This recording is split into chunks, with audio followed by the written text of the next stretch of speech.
President Trump hitting the Democrats over the government shutdown as the Senate gets ready to take another test vote to pass a stopgap funding bill.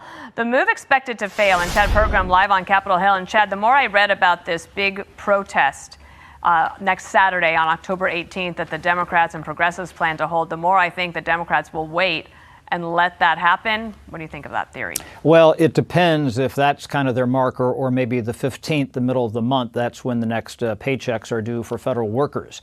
Right now, no end in sight, and President Trump is now tinkering with not providing back pay to workers who are off the job. The Senate takes more test votes on government funding plans today, but expect the same results.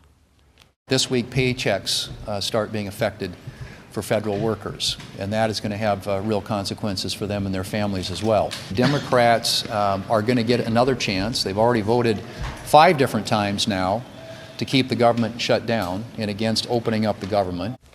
Thune and other GOP leaders believe furloughed federal workers will receive back pay once the shutdown ends. Today's votes mark the 6th attempt to fund the government. There are informal talks, but they are very pedestrian. There are good discussions going on between Democratic and Republican colleagues.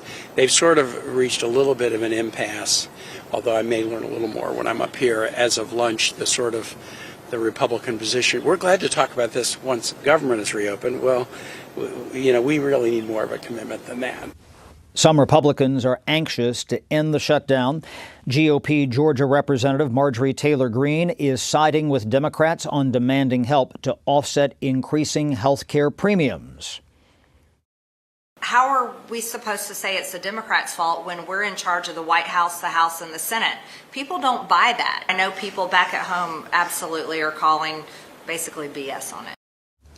House Speaker Mike Johnson is open to a special bill to pay air traffic controllers and the military, but that requires Johnson to recall the House. Johnson has vowed to keep the House on recess until Senate Democrats accept the GOP funding plan. Dana?